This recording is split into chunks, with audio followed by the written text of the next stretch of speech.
This is Grant Hardin, a 50-year-old police officer hiding a horrifying secret. Grant has been apprehended on suspicion of murder, but as it would later transpire, his crimes and behavior were so bad that in his interrogation, he tried everything he possibly could to escape. On the 23rd of February, James Appleton had pulled into a parking lot on Ganridge Road to take a phone call with his brother-in-law. Suddenly, a loud banging sound was heard over the phone, and the line went dead. A passerby had spotted a white Chevrolet Malibu parked behind James's car that immediately sped away after the loud noise. When the passerby went to check on James, he was lying dead at the wheel with a gunshot wound to the head. Gateway, Arkansas is a small town of 400 people, so the owner of the Chevy was quickly determined to be Grant Hardin, a 50-year-old police officer who had lived in this town his whole life. Later that night, Grant's vehicle was stopped at a police roadblock after taking his family out for dinner, and he was quickly brought in for questioning. But unfortunately for everyone involved, Grant's experience in law enforcement would prove to make this interrogation one of the most excruciating and difficult that Arkansas police had ever had to deal with. I'm Detective Chamberlain. I know we have James Chamberlain. Okay. Did you used to be a police officer somewhere? Or, I recognized you, but I wasn't 100% sure where I knew you from. But somebody said that you used to be a police officer at Gateway or something like that. Okay. The interrogation begins casually as Detective Chamberlain opens with questions about Grant's career. As they're both police officers, he assumes he can strike an immediate middle ground with him, building trust between them and hopefully getting him to relax so he'd give up information easier. A strategy that he'd soon find out had the opposite effect. Grant has then read his rights, but decides this is where he's going to start making it difficult for the detectives. Here's the thing. I want to talk to you about what you've done today, okay? Can you just take me through when you woke up this morning to when you got stopped by the police out there in, what's the name of that road you were on? I'm sorry, I'm going to drop Ganridge. I'm not going to say anything after I've been read those rights yet. Okay. Well, I don't know what's going on. I am kind of sickly to what I'm here for and things. Up until this point, Grant hasn't been told what he's been brought in for, and states that he's feeling sickly given the circumstances he's been put into. Given his disturbing body language, he may also be feeling exposed and somewhat inferior due to being the suspect of a case instead of the detective for the first time in his life. So you don't want to explain what you've done today? Did you? Is there a reason behind that? What was the first thing said? I have the right to remain silent. Okay. So you're telling me that you don't want to talk to me right now? Okay, cool. Hang tight right here for just a few minutes, okay? As is normal in a case like this, the detectives leave the room for a few minutes to talk about how they're going to handle the interview. And not only does it give them time to formulate their approach, but it also gives the suspects time alone to worry about what could be going on and form anxiety regarding their situation. At the same time, though, it may also give the suspect a moment to collect their thoughts and generate their own story and approach to the interview, putting the detectives on the back foot instead. By the way, I'm Detective Cordier. I think we've met once before. Probably so. Yeah, I think so. Okay, so I don't know if I scared you at the beginning or what, but that's why I was trying to, and I can't, you see the position that I'm in. I can't tell you why you're here, but at the same time, I need to rule you out into something. Does that make sense? When the detectives re-enter the room, they try an obviously different approach, this time attempting to set Grant at ease, stating that they just need to clear him from any wrongdoing, and then he's free to go on his way. Many people would, at least subconsciously, be inclined to open up a little more in an attempt to get out of there as soon as possible. Would you be willing to talk to me about your day, knowing that I need to rule you out of something, or like I'm just, if you didn't do anything wrong today, you have nothing to worry about? Yes, I would have liked to, but before the rights were read. So okay. Not knowing what's going on. Yeah, and you understand as a detective, we read those rights to everybody who comes in here. It's not just you. It happens to everybody that walks through this room and talks to us. As a former police officer, Grant is fully aware of all of this. He knows everybody that's interviewed, innocent or not, has to be read these rights, which essentially completely invalidates this as the real reason that he isn't talking. He's just using it as an excuse to refuse to talk, and possibly to even stall for time. I guess my question is this, knowing what I just told you, I guess if it was me and I was, if I was in your position, I'd be like, hey, James, I did this, or Grant, I did this, I was at, here, and here, and I would just be done with it. But at this point, like, I can't clear you from this because you could still potentially be a suspect. I don't know if I'm not explaining it right or what's going on Explain here. it fine. I just have Okay. to, once the rights have been read, I have to, it says I have the right to be silent. Yes. Okay. Just tell me this. I know you were a police officer before, right? You're a police officer in Gateway? It's an easy yes or no. I'm being silent. Well, I can see that. We can do this all night. I mean, it doesn't bother me. You're going to continue to be a suspect until I find out otherwise. Okay? Unfortunately for the detectives, Grant is exercising perfect form within this interrogation. Refusing to talk greatly hinders the investigation as a whole and completely prevents the detectives from making progress, all while being completely legal. This is why Detective Chamberlain is starting to appear visibly annoyed and decides to take a break from the interrogation, as letting emotions take control in an investigation like this can be extremely dangerous for the detectives. But, once again, this time alone can also give the suspects the chance to come up with a plan.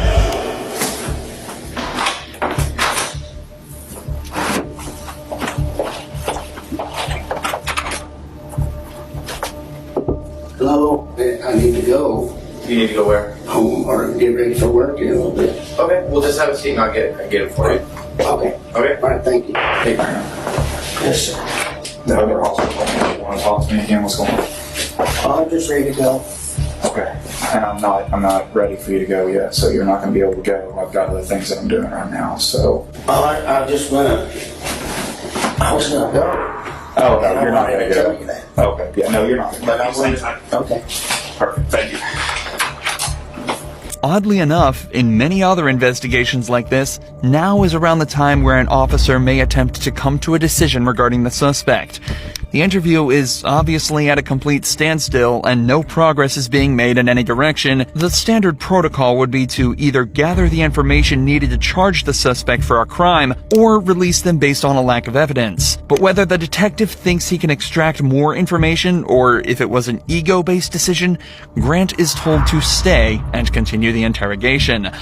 The police then try to take some time to piece together more of the story, talking to witnesses to try and place Grant at the scene of the crime. Despite his silence being perfectly legal and acceptable, it greatly increases the detective's suspicion towards him. Suspicion that's only heightened when Grant's wife says that his only alibi was that she thought he was spreading grass seeds at the time of James's death. All signs point towards Grant, and Detective Chamberlain goes back in for round 3. Detective Cordero is talking to your wife right now. I talked to her a little bit. Cordero is talking to your wife right now. I talked to her a little bit. So I've kind of got a timeline of where you were and where you weren't today. We all know what happened, okay? I'm not trying to get you in any trouble. I'm not trying to get her in any trouble. You've got a little daughter, 16, who needs her parents, okay? I don't know if you've had a problem with this guy for a while, and this was an accident, or you maliciously chased him down, or what happened. But if I don't get your side of the story, I won't ever know. We're writing a book. You got chapter 1, you got chapter 2, and chapter 3. Chapter 1 is what happened today, what started out today, how your day started. Chapter 2 is what led up to the incident, and chapter 3 is you telling me about what happened to lead you up to that. I know you went to eat, out tonight. I know what you said at dinner. I know that you went to Lowe's afterwards. I know everything, but I don't know what caused the incident. And if I don't know that, I've got to assume the worst. I'll let you think about it. I'll give you one more chance here in a few minutes, and I'm not going to talk to you anymore. I'm telling you that. Well, what happened? I know, you know. We have witnesses that put you there. They physically ID'd you. The 2 cars that drove by. Look, man, I just want to know why it happened. I'm going to sleep good tonight regardless. I don't think you will. At the time of the murder, when the 2 cars were parked up beside each other, the man in the white Chevrolet waved the passerby past before the gun was fired. As they passed, they were able to get a good look at the driver. And unfortunately for Grant, it was Andrew Tillman, another resident of the small town who had known him since he was a child, and was hence able to undoubtedly place him at the scene of the crime as the gun went off. Both Grant and Chamberlain know without a doubt what happened to James, but Grant also knows that his only chance of escaping is to continue to remain silent and pray that they can't gather the evidence they need. The detectives are now forced to try almost anything they can think of to get movement out of Grant, starting with allowing him to see his wife and daughter in hopes that it will invoke some sort of emotional reaction within him and get him to talk. Your wife's about to leave. She wanted to give you a hug before she left. Are you good with that? Me too. Okay. All right, I'll be back in a few minutes. Thank you. Unfortunately, even this doesn't work. So instead, Detective Cordiero decides to return alone with a more calm and sympathetic demeanor in a second attempt to build trust with Grant. Often, male suspects are more likely to build a subconscious connection with female detectives due to them often thinking that they're less threatening and more understanding. Realistically, this is the last option the detectives have. Alright, get ready to think about laying down up on that desk, but it looks awful hard. Yeah, I don't know if you'll be any more comfortable up there than what you are now. Can you help me understand how we got to this point? I don't know. I don't know. Man, I remember being on patrol and running into you one night. Help me out on a call back then. Oh, It was way back in, I guess almost 3 years now. well, Two, Yeah, probably something so. like that. Yeah, something like that. you guys are always good to help us, help me too. Yeah, absolutely. Brad, you always stay right there, man. Cordiero opens up with an anecdote about how Grant apparently backed her up on a case 3 years ago. Even though he doesn't necessarily remember it, this will give him the idea that Cordiero will be even more sympathetic and helpful towards him as he's done her a favor in the past. It also allows them to Me too. Okay. All right, I'll be back in a few minutes. Thank you. Unfortunately, even this doesn't work.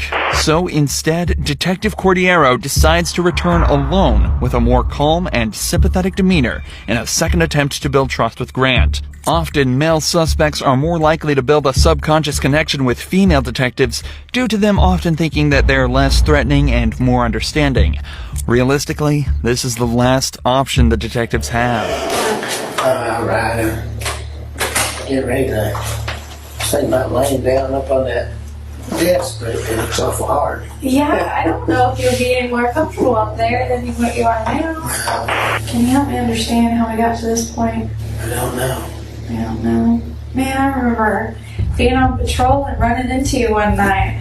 Help me out on a call back then. Oh, It was way back in, I guess almost 3 years now. well, Two, Yeah, probably something so. like that. Yeah, something like that. you guys are always good to help us, help me too. Yeah, absolutely. Brad, you always stay right there, man. Cordiero opens up with an anecdote about how Grant apparently backed her up on a case 3 years ago. Even though he doesn't necessarily remember it, this will give him the idea that Cordiero will be even more sympathetic and helpful towards him as he's done her a favor in the past. It also allows them to continue reminiscing about their time on the force and the people they've worked with, further strengthening the subconscious bond Grant will be creating. I just don't understand how we got to this point. Yeah, me neither. You're willing to talk? Tell I'm me. just ready to go to bed. I don't blame you. Me too. Me too. And if we could do that, you just talk to me. Well, I just have to, since you read those rights, I have to do the right. Well, what's the difference? You know the difference. Regardless of something happened or not, and if it did, if it was an accident, well, tell me. Like, let me help me help you. Like, I want to know what I can do or what happened today to be able to explain it later. I don't know what happened today. I just need to. You know, people are gonna have questions. Your family. Well, I have questions. Well, exactly. So, So why can't we figure this out together? Cordero is making a conscious effort to use inclusive language, such as, "We will figure this out together." This and her open and expressive body language are both techniques she's using to make Grant feel more relaxed, and as though he's part of the solution, not the problem. She's also making every effort to be nice to Grant, in hopes that maybe he'll finally open up to her, or at least give her a way in. We can start from the very beginning. I mean, I know you probably slept in because you work nights. I work nights. Trust me, I worked nights for almost 4 years. I understand how that sleep schedule is. Yeah, I sleep's all So, messed up. did you sleep in today? Yeah, I bet you did. You could have got to work tonight, huh? Yeah, Yeah. What time did you get up? noonish. Around noon. That's usually what time I got up too. Did you watch anything good on TV? Usually that's what I do. I'd eat and watch TV. I'll work myself up a little bit. Anything good? Same old stuff Oh yeah? on TV. You watch the same episodes? Or like, do you have a specific TV show you would wake up and watch? Well, we watched, my wife always has it on, I can't remember what channel it's called, right now, TV Land. Oh, okay. I haven't really watched any of that. I couldn't even tell you what it was about. Is your wife like that? Oh, yeah, I think she'd better watch other stuff, but at that Yeah. It might not be about the case, but finally, Grant is talking, and Cordero has found her way in. If she can keep the flow of this conversation up, she might be slowly able to extract information from him even without him knowing. Talking about specifics such as TV shows and sleep schedules, even that could lead to catching him in a lie, and placing him in certain places at certain times. But most importantly, she's building a connection with him and continuing to let him talk, which increases the chance that he either slips up or decides to make it easier on the detectives and answer a question. But predictably, as soon as Cordero started asking him to talk about the case again, he shut down once more, refusing to answer any more questions and staying silent. I think you have a lot to live for. Beautiful family, who I've had the privilege of talking to. The way I look at it is you're a man. Men face their mistakes and they own up to them. And they figure out what happened and figure out how to solve it and move on. Like I said, I'm honestly here to help you. I want you to understand that. I wouldn't spend my time in here with you if I didn't. And that something happened today that needs to be explained. Did you make a mistake today? Even after reminding him of his family, Grant doesn't move an inch, again realizing that his only chance of being let off is to not speak and hope they don't find anything. I like you, I like this fella that was a detective here, and I don't care about any of that and stuff, and I just don't know how to I haven't had this happen before, being brought in and interrogated for something, so I know you don't care, but I just don't know how to be silent, so like a jerk. No, you're not. Honestly, you are far from that. You're very polite. Don't you know why you're here? I appreciate you guys, and I'm just gonna get a lawyer. Yeah, it's up to you. But obviously something's going on and I need one. I just want to hear your side, but I want to get a lawyer. After hours of almost pointless back and forth, Grant finally asks for a lawyer, meaning that detectives can no longer question him, and concludes the interrogation. But this is far from where the story ends. Between this interrogation and the final court hearing, Grant and his lawyer both realized that there was simply no way he was going to be released scot-free. Not only was there a man at the scene of the crime who all but saw him pull the trigger, people were also starting to realize that he'd actually either been fired or resigned from 3 different police force jobs before becoming the chief of police in his hometown. So, on October 16th, 2017, he pleaded guilty guilty to the first-degree murder, but refused to reveal his motive, leaving each member of James Appleton's family without closure to this day. However, as Grant was being prosecuted, a shocking revelation was made that turned him, a murderer, into a senseless monster of a human being. As his DNA was being taken, they realized it was already in the system, under an unknown name, for a crime committed almost 20 years ago.